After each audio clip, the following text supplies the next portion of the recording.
Hi, I'm Bybreen Samuels and welcome back to another episode of Soul Stirring Astrology, where I give you my textured take on the world of astrology. Well, today I'm starting a new series, this time around Saturn, where I'll be hoping to give you a deeper understanding of Saturn beyond what we know him to be of limitation, restriction, pain and fear. Actually, what Saturn can actually show us is how to gain psychological freedom. So this is just an introduction with a different kind of slant on Saturn, and I'm going to be exploring the myth of Parsifal and the Holy Grail, because embedded within that myth are fundamental questions that can help you, me, all of us, to gain even more psychological freedom. So when we think about Saturn, we think about Saturn as the celestial school teacher.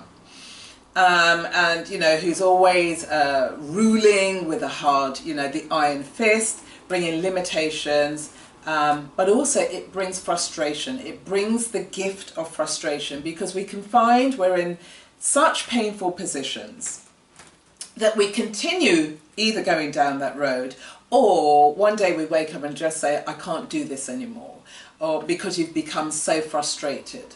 So therefore, Saturn moves from the celestial school teacher to the life liberator. And when you're in the realm of the life liberator, that means that you're entering into free will. And free will is actually gained through self-discovery. And self-discovery comes about because of painful situations. It's like, I can't do this anymore. And so therefore, you move into your mature self through this psychic process.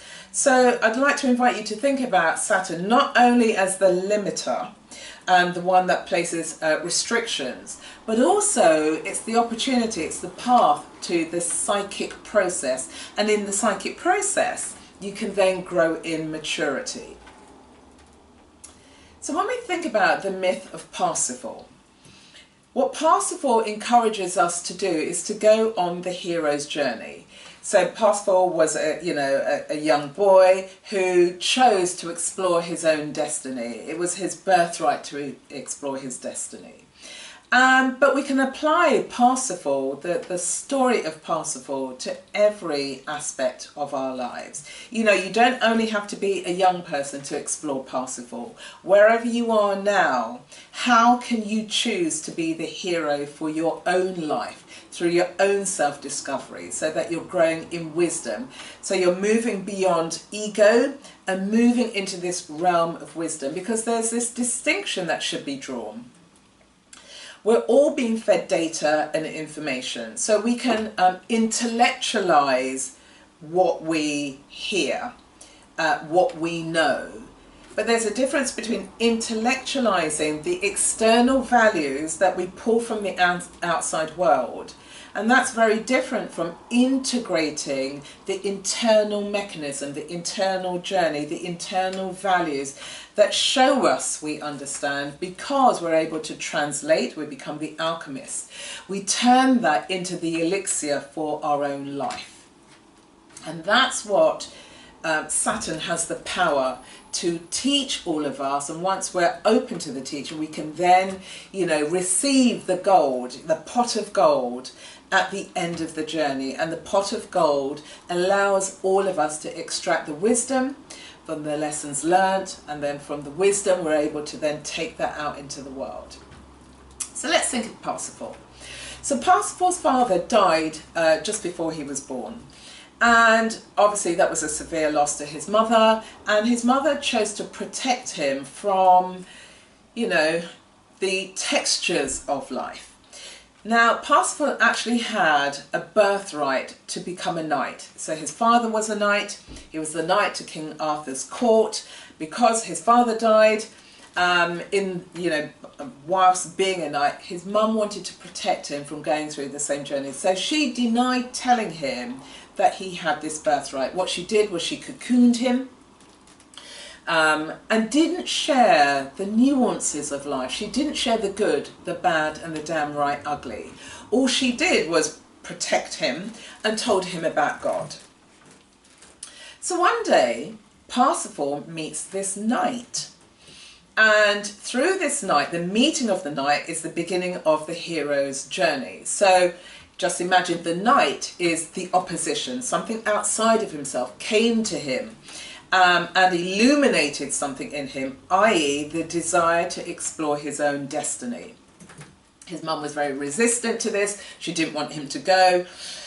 But Parsifal went. He went with this knight. The knight took him to the castle, and in the castle he was taught maturity, chivalry, you know, good from bad. He was basically taught the skills that are needed to survive and thrive in life. And he was given 3 things. He was told, you know, don't ever ask stupid questions. Make sure that you're showing compassion. And don't ever be kind of bound by this sense of shame. They're the 3 things that he was invited to take on board. So Parsifal memorized all of this. And here again, it shows this distinction. You can memorize and intellectualize, but he hadn't imbibed the lessons. Anyway, he left the castle, went on his journey, and then met the Grail King in another castle. When he met the Grail King, the king was very ill, and the reason being is because he was wounded in his groin because he sought earthly love beyond getting permission. And the only way that he could have been revived is through this unknown knight in the form of Parsifal. Parsifal turns up, he sees the ailing king, he grows fearful, a very Saturnian principle. He grows in fear, and all that he could think about was his ego saying, don't ask stupid questions. And by not posing questions, the question being, what ails thee? You know, what is making you sick? Because he didn't ask that question, and he didn't ask, to whom does the Grail belong? The king suffered, he couldn't, you know, improve in his health, and the land remained barren. By the time Parsifal woke up to this, it was too late, and with his shame, he rode off again. And so that's what tends to happen to us. We get locked into this position of shame. We think, if I ask a stupid question, then what are people going to think of me? Instead of taking this real Saturnian journey to dive in, because Saturn is trying to lead us to humility and compassion. So this is what happens to us when we are trapped in our egos, when we're unable to see the hand we play in our own downfall. The king was suffering, and when we suffer, why do we suffer? We're suffering because we're not admitting our hand in the poor choices we've made, the weaknesses that we have, the ignorance that we live our life by. And so by doing so, we hold on, we do everything to protect the ego. Instead of looking at ways to break free of the ego, to liberate ourselves, because what we're seeking to do is to activate this archetype of the self so that we become whole, we're having this sense of completeness.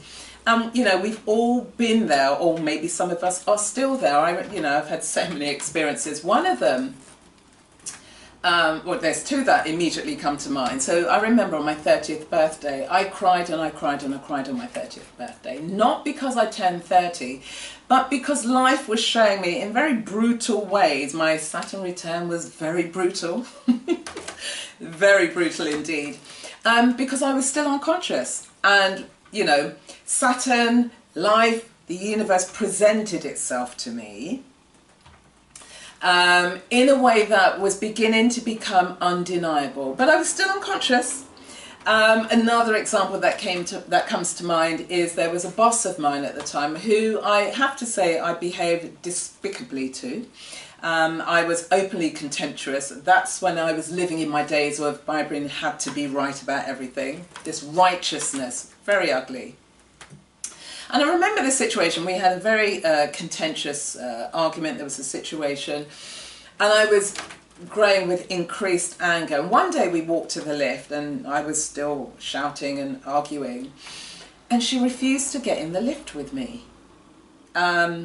and I couldn't work out why at the time. And then I looked at this woman, my boss, and she shook with fear.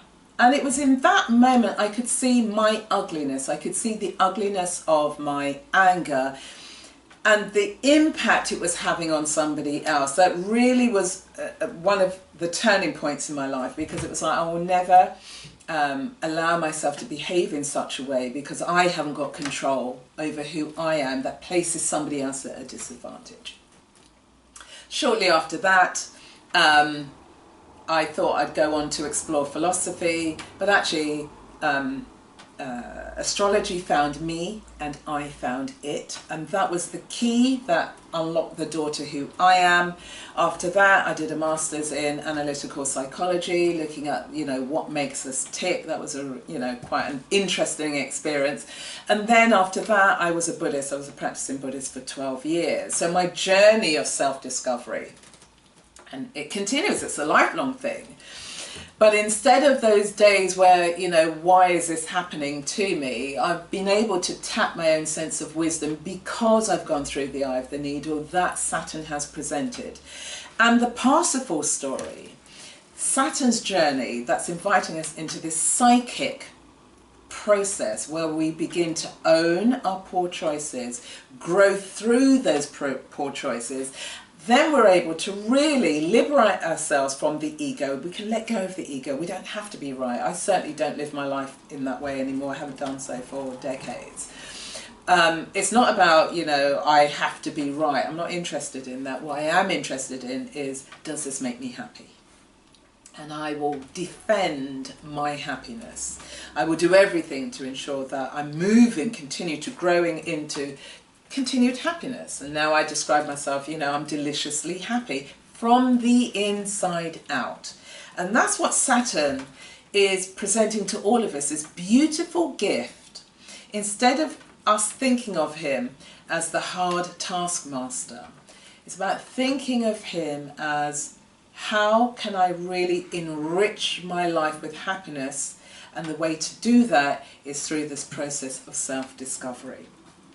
So the hero's journey, wherever you are in your life, you know, ask yourself, you know, what ails you? What is it that really is making you ill, psychologically or physically?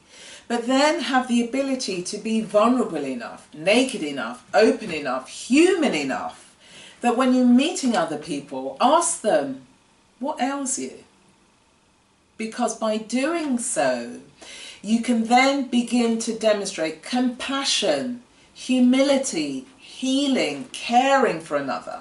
But if you've never experienced heartache or heartbreak, or you've been the person who's gone out into the world and it, you know, inflicted pain on other people, then you either have to really be forced into consciousness, or what tends to happen is that we spend our lives in the wilderness of life. You know, we're kind of grazing this wilderness of life because it's, oh, woe is me, look what's happened to me, instead of owning. That's what Saturn is inviting us to do, growing in maturity.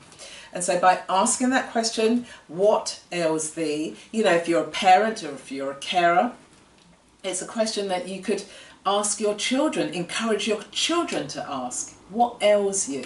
Because there you're beginning to teach your children how they can grow in compassion. You know, how many of you actually know the story of your parents? You know, what's your mum's story? What's your dad's story? Because there again, that could present another key to unlock the door, because what invariably happens is that if we, I'm not a parent, so I'm not giving parental advice, I'm just somebody who has been parented. Obviously I have experiences in the world, but just in terms of how one is able to break free of the kind of shackles, or as I describe it, like the concrete jacket that too many people wear because they need to defend their sense of pride. The concrete jacket that surrounds your psyche because you've got these really entrenched views and perspectives that are actually holding back. Here's a little contribution that if you are a parent, how do you encourage your children to tap that vein of vulnerability that actually brings them strength? By asking what ails you, they then can start that process of self-inquiry, self-questioning. That's another gift that Saturn brings. The second question is, to whom does the Grail belong? So when we think of the Grail, it's like the elixir. Well, just think of, you know, the good fortune you've had in your life, success. It can be the great job, great relationship, you know, a windfall, whatever you describe as being successful.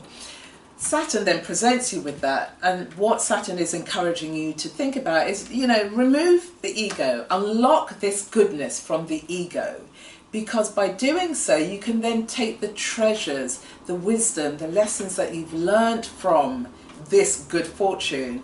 Then you can share it with other people. You can share the lessons that you've learned, and by sharing the lessons that you've learned, you can then help somebody else to rise up. You know, there is that quote, a rising tide lifts all boats.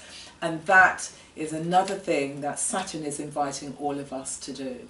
So whether you're a parent, not a parent, you're a young person, or you're somebody who's knocking 90, there's still lessons for all of us to learn. And if we remove the filter of Saturn being this really hard taskmaster and looking at Saturn as a life liberator that can lead you to psychological freedom, then and only then can you really appreciate the blessings, the nuggets, the diamond that all of us have that's in the rough.